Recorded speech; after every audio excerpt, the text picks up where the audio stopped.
అఖిల భారత విద్యార్థి సమాఖ్య 89వ ఆవిర్భావ దినోత్సవ వేడుకల్లో సిపిఐ రాష్ట్ర కార్యదర్శి రామకృష్ణ పాల్గొన్నారు. ఈ సందర్భంగా ఆయన మాట్లాడుతూ స్వాతంత్ర పోరాటంలో పాల్గొన్న ఏకైక విద్యార్థి సంఘం అఖిల భారత విద్యార్థి సమాఖ్య అన్నారు. వేలాది మంది అఖిల భారత విద్యార్థి సమాఖ్య సభ్యులు స్వాతంత్ర్యం కోసం పోరాటంలో పాల్గొన్నారన్నారు.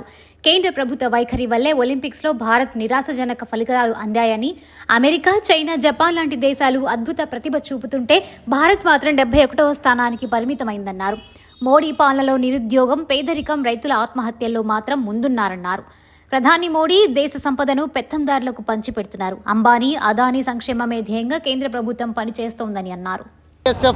రాష్ట్ర అధ్యక్షులు రవి హస్తమించని బ్రిటిష్ సామ్రాజ్యవాదానికి వ్యతిరేకంగా పోరాటం చేసి స్వాతంత్ర పోరులో అఖిల భారత విద్యార్థి సమైక్య 1936లో పోరాటంలో పాల్గొని స్వతంత్ర ఉద్యమంలో ఎంతోమంది ప్రాణ త్యాగం చేసి ఆ స్వతంత్ర ఉద్యమానికి సంపూర్ణమైనటువంటి మద్దతు ఇచ్చినటువంటి ఏకైక విద్యార్థి సంఘం దేశంలో ఏదైనా ఉందంటే అది అఖిల భారత విద్యార్థి సమైక్య.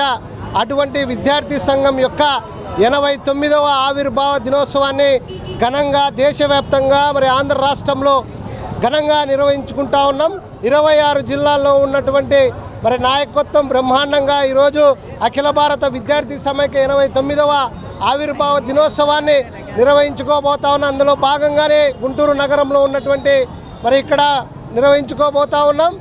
ప్రధానంగా దేశంలో ఉన్నటువంటి విద్యార్థులకు కావాల్సినటువంటి మౌలిక సదుపాయాలు, స్కాలర్షిప్లు, అదేవిధంగా హాస్టల్ సమస్యలు, ప్రతి ఒక్కరికి సమానమైనటువంటి విద్య అందించాలనే నేపథ్యంలో స్వతంత్రం అనంతరం కూడా అలుపెరగని దేశ స్వాతంత్ర పోరాటంలో పాల్గొన్న ఏకైక విద్యార్థి సంస్థ అఖిల భారత విద్యార్థి ఫెడరేషన్ 89వ వార్షికోత్సవం సందర్భంగా ఇవాళ కోట్లాది మంది విద్యార్థులందరికీ కూడా శుభాభినందనలు తెలియజేస్తూ ఉన్నాం. భారతదేశ స్వాతంత్ర సంగ్రామంలో పాల్గొనడమే కాకుండా ఆ రోజు అనేక లక్షలాది మంది విద్యార్థులు ఈరోజు పోరాటంలో పాల్గొని కొంతమంది జైలు పాలయ్యారు, తమ చదువులు కోల్పోయారు.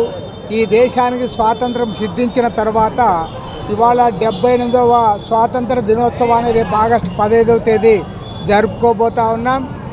ఈ సందర్భంగా మనమందరం కూడా విచారించే పరిస్థితులు కనపడతా ఉన్నాయి. దేశాన్ని పరిపాలిస్తున్న పరిపాలకులేమో దేశం బ్రహ్మాండంగా అభివృద్ధి చెందుతూ ఉంది, మనం ఎంతో అభివృద్ధి చెందాము, ఇవాళ నరేంద్ర మోడీ ప్రధానమంత్రి అయిన తర్వాత ప్రపంచంలోనే ముందుకు దూసుకుపోతూ ఉన్నాము, 3వ ఆర్థిక వ్యవస్థగా ఎదుగుతూ ఉంది, అంత బ్రహ్మాండంగా ముందుకు పోతూ ఉన్నామని అవాస్తవాలు ప్రచారం చేస్తూ ఉన్నారు. నేను ఇవాళ అడుగుతూ ఉన్నాను, నిన్ననే ప్యారిస్లో ఒలింపిక్స్ ముగిశాయి. ప్యారిస్ ఒలింపిక్స్లో భారతదేశం 71వ స్థానంలో ఉంది.